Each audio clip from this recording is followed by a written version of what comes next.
आपल्या घरी एक पाहुणा येणार आहे. आज पराक्रम झालाय. होय, असं होत नाही कधीच असं.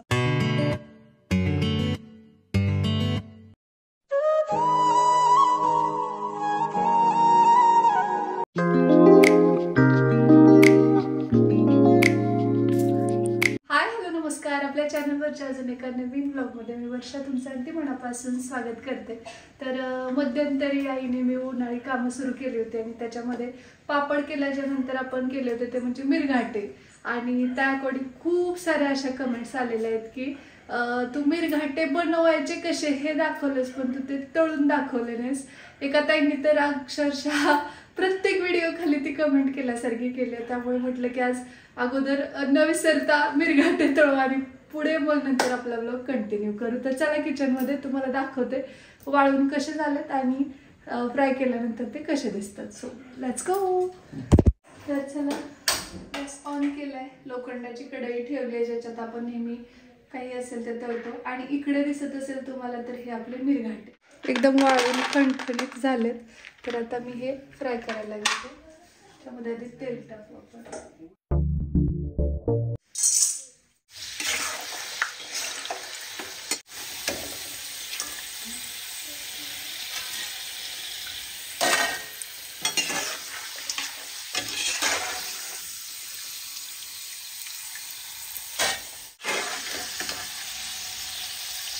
हे असे होतात मिरघाटे. तर मी बाकीचे सगळे काढून घेते. पाहू शकता या इथं तुम्हाला दिसत असेल अशा पद्धतीने आपले छान पैकी मिरघाटे तयार झालेले आहेत. खूपदा विचारण्यात आलं होतं की कसे होतात ते फ्राय केल्यानंतर. टेस्ट कशी आहे? आवडलं खरंच.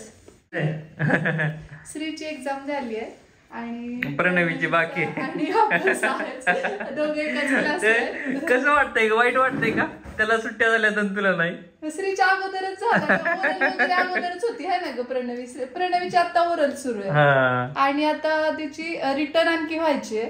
त्यामुळे मग ती होलीवरती तिला एसे हवा होता, ती करतीये. तर चला मी तिला पण देते. आणि आते श्री इकडे रे, मी मम्मड केली आहे मिरघाटे. गरम आहे. टेस्ट कशी आहे? छान आहे ना? हो बघा, आज तर श्रीचे फ्रेंड हो काही अभ्यासाला आले आणि इथे खेळायला आले. आणि श्रीची एक्झाम झाल्या मग प्रणवी म्हणते की काकी ह्याची एवढ्या लवकर काय एक्झाम घेतली. चला आता.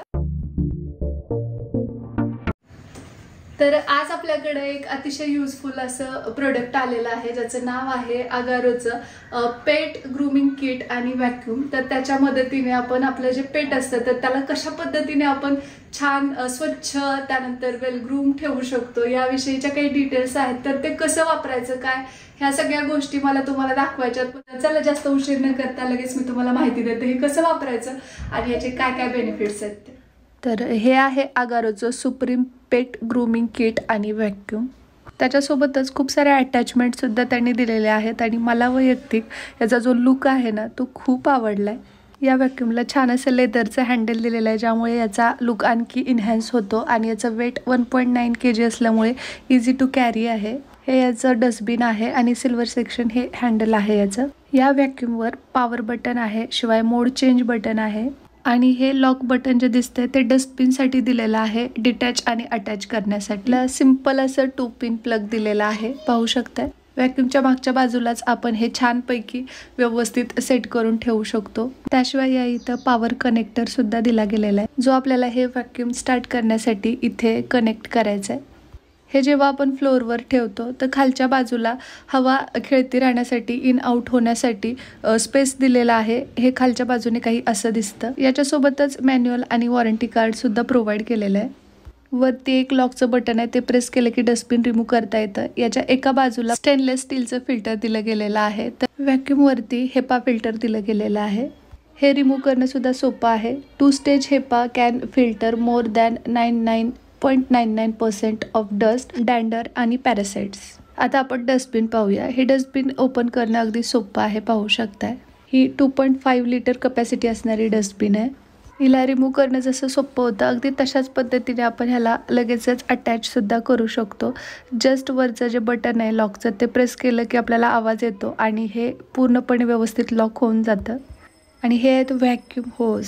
हे साधारण 6 ते 7 फीट लांब असतील. त्याच्या एका बाजूला ॲडॅप्टर आणि पिन्स दिलेले आहेत. याला आपल्याला फक्त अलाइन आणि पुश करायचं आहे, ते ॲटोमॅटिक सेट होऊन जातं. याच्यामुळे आपल्या ज्या काही अटॅचमेंट आहेत त्याला पॉवर प्रोव्हाइड केली जाते आणि ही त्याची दुसरी बाजू आहे. पुढे आपण ज्या अटॅचमेंट याला बसवणार आहोत त्याला पॉवर प्रोव्हाइड करण्याचं काम हे प्लग करतं. दोन्ही बाजू व्यवस्थित पाहून याला व्यवस्थित आतल्या बाजूनी पुश करायचं आहे, हे लगेच सेट होऊन. त्याच्यासोबतच एक छान अशी बॅग आपल्याला प्रोव्हाइड केली आहे ज्याच्यामध्ये सगळ्या अटॅचमेंट आपण व्यवस्थित ठेवू शकतो. चला आता ॲक्च्युअल हे कसं यूज करायचं याच्यासाठी आपण हे अगोदर सेटअप करून घेऊ. बोर्डला पिन बसवून स्विच ऑन केलंय आणि इकडे होस पण प्लग इन करून घेऊया. आता व्हॅक्यूमवरची पॉवर ऑन करूया आणि मोड 1 सिलेक्ट करू. त्याच्यासमोरच जे बटन दिलेलं आहे ते प्रेस करून आपण सक्शन स्पीड पण वाढवू शकतो. 350 वॅट पॉवरफुल मोटर असल्यामुळे तुम्ही तुमच्या पेटची खूप छान पद्धतीने क्लिनिंग करू शकता. व्हॅक्यूम स्टार्ट केल्याबरोबर पेट खूप घाबरतात कारण आवाज खूप जास्त गोंगाट करणारा असतो, पण तसं या बाबतीत होत नाही, अगदी सायलेंट व्हॉइस. आता यासोबत रिसीव्ह झालेल्या अटॅचमेंट पाहूया. पहिली आहे मसाज कोम. तर याच्याने आपण छान पद्धतीने डॉगला मसाज करू शकतो. हा आहे चेरी आणि याला आपण आता छानपैकी मसाज करणार आहोत. खूप आगाव आहे, खूप इकडे तिकडे धावत असतो. तर अगोदर श्रीने त्याला छान कुरवाळलं, शांत झाला तो. त्यानंतर मग मसाज करतोय आपण. याच्याने मसाज केल्यानंतर नॅचरल ऑइल प्रोड्यूस होतात ज्यामुळे वरची स्किन जी आहे अजूनच जास्त शायनी आणि हेल्दी होते. त्याच्या अंगावरचे लूज आणि डेड हेअर जे असतात ते रिमूव्ह करण्याचं काम हे कोंब करतं. आता हे जे दिसते ते स्लिकर कोंब आहे. याचे जे ब्रिसल्स आहेत ते मेटलचे आहेत ज्यामुळे लूज हेअर जे असतात ते रिमूव्ह आणि आपल्या पेटला सुद्धा खूप छान सुदिंग फील होतं. पाहू शकताय हे अशा पद्धतीने आपण जेव्हा फिरवतो तर एक्स्ट्राचे जे काही केस आहेत ते सुद्धा इथं मशीनमध्ये आलेले आहेत आणि आतल्या बाजूने ते व्हॅक्यूम बरोबर सक करून घेते आणि डस्टबिनमध्ये तुम्हाला बरोबर ते कलेक्ट होत असताना दिसत असेल. हे आहे हेअर क्लिपर टूल, ट्रिमर सुद्धा म्हणू शकतो आपण. त्याच्या बाजूला एक बटन आहे जे टर्न ऑन आणि ऑफ करू शकतो आपण. हे किट 5 डिटॅचेबल प्लास्टिक गार्ड कोम सोबत रिसीव्ह होतं ज्यामुळे आपण ऍडजस्टेबल ट्रिम करू शकतो. लांब केस, कमी केस आणि मीडियम हेअर असणाऱ्या पेटची सुद्धा आपण याच्यामुळे खूप छान पद्धतीने ट्रिमिंग करू शकतो. एक अटॅचमेंट सिलेक्ट करून व्यवस्थित त्याला बसवून घेतले आणि नख्या वगैरे असतात जिथे डर्ट झालेले असते किंवा जास्तीचे हेअर जे वाढलेले आहेत ते सुद्धा आपण याच्या मदतीने रिमूव्ह करू शकतो. त्यानंतरचा आहे तो ग्रूमिंग ब्रश.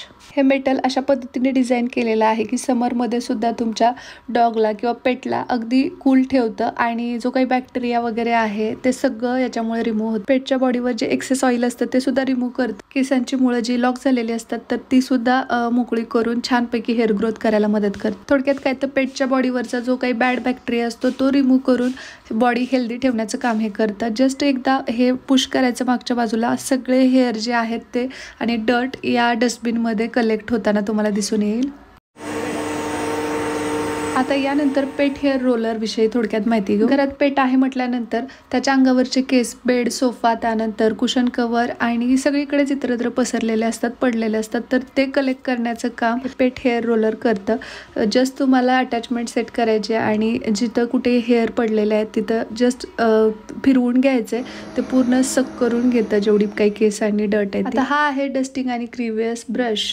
खरं तर याचे ब्रिसल्स अशा पद्धतीने डिझाईन केले गेलेले आहेत की अगदी कानाकोपऱ्यामध्ये सुद्धा कुठे फर किंवा केस पडलेले असतील, कार्पेट किंवा अतिशय अडचणीच्या ठिकाणी, तर तिथले सुद्धा केस हे कलेक्ट करतं आणि त्यामुळे आपलं घर, फर्निचर, कपडे सगळं स्वच्छ राहतं. आता ही जी डस्टबिन आहे ती रिकामी करणं खूप सोपं आहे. कसं ते दाखवते. जस्ट स्विच ऑफ करायचं आहे. त्यानंतर इकडे वरती जे लॉक बटन आहे ते प्रेस करून आपल्याला हे रिमूव्ह करून घ्यायचं आहे. याच्यातले जे काही हेअर किंवा डर्ट किंवा बॅक्टेरिया जे आहे ते सगळं तुम्ही डस्टबिनमध्ये टाकू शकता आणि अशा पद्धतीने हे पुन्हा रियूजमध्ये आपण घेऊ शकतो.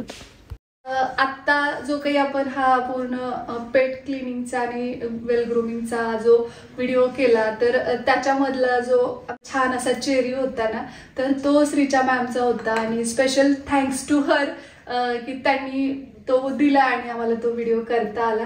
जर तुमच्या घरी सुद्धा पेट असेल तर नक्कीच तुम्ही अशा प्रकारच्या एखाद्या प्रोडक्टमध्ये इन्व्हेस्ट केलं तर ही लॉंग टर्म इन्व्हेस्टमेंट ठरते, कारण की हायजीन पण मेंटेन होतं, शिवाय आपल्याला सतत बाहेर नेऊन हेअर कट करणं, बऱ्याच गोष्टी असतात, तर त्यापेक्षा हे बेटर आहे. इझी टू ऑपरेट आहे आणि तुम्ही सुद्धा जर हे प्रोडक्ट घेऊ इच्छित असाल तर सगळ्या लिंक्स मी डिस्क्रिप्शन बॉक्स मध्ये दिलेल्या आहेत, जेणेकरून तुम्हाला तिकडे जाऊन हे छान असं प्रोडक्ट परचेस करता येईल. काय नाव आहे चेरी? काय खाताय चेरी तुझं? आगाव आहे हे, दोघं पण आगाव आहेत त्यामुळे. तर पाहू शकताय चेरी खरंच चेरी सारखाच आहे आणि खूप आगाऊ पण आहे बरं का. एवढा वेळ मस्त धमाल केली श्रीने, त्याने श्रीच्या पप्पांनी सुद्धा.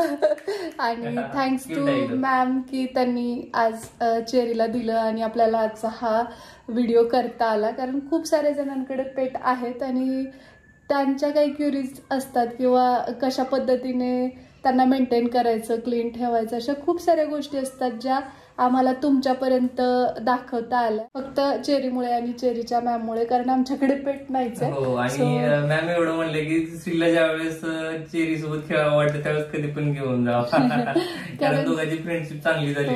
होय. तर चला बाय करायची वेळ आली आहे चेरीला. चेरी बाय से बाय. चेरी श्रीला आणि यांना वैयक्तिक खूप आवडतात आणि माझ्या मागे दोघंही लागलेत कन्व्हिन्स करतात की आपण पण पेट घेऊ. ज्यावेळेस आपलं घर होईल ना त्यावेळेस नक्की असणार. मी ती आठ ठेवलंय की बाबा अगोदर घर होऊ देत मग बघू असं नाही. तेच ना, घर स्वतःच असेल तर त्याला व्यवस्थित आपण केअर करू. आणि कधी घ्यावं माहितीये का, जर आपण त्याची 100% त्याला देऊ शकत असेल, त्याची केअर करू शकत असेल ना. गावाला जायचं असल्यास कुठं ठेवायचं होय चेली, कुठं ठेवायचं मग सांगा. चला bye bye bye bye bye bye कर सर्वांना. बाय. श्री गेल्यामुळे तो आता रुसलाय. ये बाळा, नको म्हणायला आता. नको म्हणतोय, जायचं नको म्हणतोय. चल की मग अशी खूप लाडूकड, चल लाडूकड. चला नको म्हणतोय, इथेच बसायचं म्हणते. नको म्हणतोय. आधी चाललं त्याला कळतंय सगळं, न्यायले ठेवायले. चलो. तर यांचा उपास आहे. पण या वर्षी अजून काही चिप्स केलेले नाहीत, गेल्या वर्षीचेच आहेत तेच मी फ्राय करते आणि या वर्षी सुद्धा आम्ही करणार आहोत. पण आता मी तुम्हाला दाखवते पटापट हे फ्राय करून. आणि तुम्हाला याआधी सुद्धा मी कदाचित दाखवले असते, कारण उपासाला जनरली आपण घरचे चिप्स असलेले जरा जास्त आवडीने करतो. चला लगे हातो हे पण फ्राय करून घेते, कारण तेल उरले. प्लस आपल्याला चिप्स तळायचेच होते पण मला तुम्हाला मिरघाटे दाखवायचे होते त्यामुळे मी अगोदर तळून. 1 वर्षापूर्वीचे चिप्स आहेत तरी सुद्धा एवढे छान पांढरे शुभ्र फ्राय होत आहेत, पाहू शकताय. आणि या वर्षीचे पण करायच्यात, पण कधी मुहूर्त लागतोय बघू आता. सगळे फ्राय करून घेते आणि जरा भेटू आपण. औषध लावतोय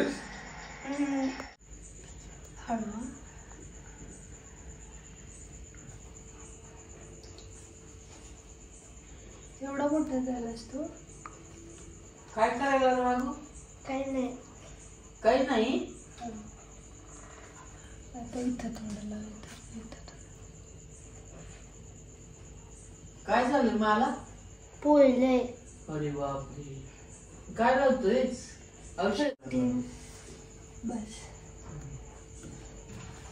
आज पराक्रम झाला 2 महिने. होय, असं होत नाही कधीच. आपण कधी कधी काय म्हणतात, आपण किचन मध्ये असून नसल्यासारखे असलो की असं लक्ष नसलं ना थोडंसं डोक्यात दुसऱ्या गोष्टी. आजच्या ब्लॉग विषयी थोडं होतं डोक्यात की आजचा ब्लॉग गेलेला नाही आणखी, तर तो एडिट करायचा राहिलेला.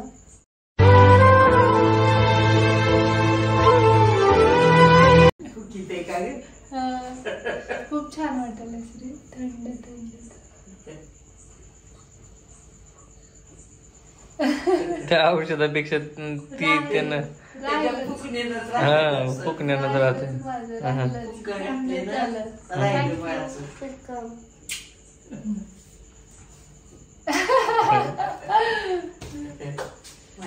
लागू कामाला. अरे ना, आज माझा उपवास आहे आणि उपवासासाठी वर्षाने काय तळण वगैरे तळलेला आहे, परंतु शाबूची खिचडी बनवायचं म्हणत होती. खिचडी पण बनवायची जास्त, परंतु मी तिला काय म्हणलं, नको मला ते काय म्हणतात दुधात ती खीर बनवतात ना ती बरं वाटते, त्याच्यामुळे मग तिला म्हणलं ते बनव. तर माझ्यासाठी बनवायला लागली. एवढे म्हणजे काय म्हणतात तिला तब्येतीची काळजी घेणं गरजेचं आहे, तरी सुद्धा वेळात वेळ काढून आहे ना बनवते. कारण मला ही येत नाही शाबूचं बिलकुलच. खिचडी येते त्यांना, हा. ती पण त्यांनी आता नवीन शिकली आहे. पण खीर नाही येत, ते इथं थांबतात म्हणून मला बघायची. दूध छान उकळते तर याच्यामध्ये शाबू टाकून देऊ. एवढी साखर घेतली, त्यांना जरा गोड आवडतं त्यामुळे. आणि झाली शाबूची खीर. उलट शाबू एवढी सोपी पण सोपी. बरं आहे ते, थोडस कधीतरी वेगळं, नाहीतर शाबू खिचडी आपण नेहमी खातोय ना. आता इकडे बघू शकता लगेच शाबू फुगतोय मस्त. तर बुडाला हे चिकटू शकतं, त्यामुळे मग मिक्स करून घेते. आणि स्टीलचं पातेलं पण आहे माझ्याकडे, पण प्रॉब्लेम असा होतोय की खूप लवकर करपतं ते साईडनी, त्यामुळे ह्याला थोडा वेळ लागतो. म्हणून म्हटलं की जर्मनमध्येच बनवूया. आणि आता शाबू मस्त फुगतोय हे बघा. तर आता मस्त आपली खीर होत आली आहे, शाबूची खीर. त्याच्यात थोडीशी वेलची पूड टाकते. अशी आवडते यांना, म्हणजे वेलची घालून केलेली.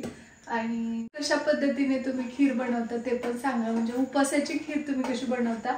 शिवाय याच्यामध्ये ड्रायफ्रुट्स पण टाकले तर अजूनच भारी, पण त्यांच्या चॉईसनुसार ते छान वाटतं. आणि बघा प्रत्येकाची चॉईस वेगळी असते. तर तुम्हाला उपासाला शाबूची खिचडी आवडते का शाबूची खीर आवडते ते पण कमेंट बॉक्समध्ये मला सांगा. आणि इकडच्या बाजूला तुम्हाला दिसत असेल तर बटाटा केलाय फराळीसाठी. शिवाय चिप्स तर तुम्ही मला असे पाहिलेच आहेत सुरुवातीला. आणि आता शाबूची खिचडी करून घेते. खिचडी तुम्हाला माहिती आहे रेसिपी खूप वेळा दाखवली, त्यामुळे मी यावेळी स्किप केली, आता करून घेते. आणि कसा वाटला आजचा ब्लॉग ते कमेंट बॉक्समध्ये मला सांगा. होप की तुम्हाला आवडला असेल तर व्हिडिओला लाईक करा, शेअर करा आणि सबस्क्राईब करायला अजिबात विसरू नका. चला भेटूया लवकरच उद्याच्याच नवीन ब्लॉग सोबत. तोपर्यंत जय हिंद, जय महाराष्ट्र, जय जिजाऊ, जय शिवराय.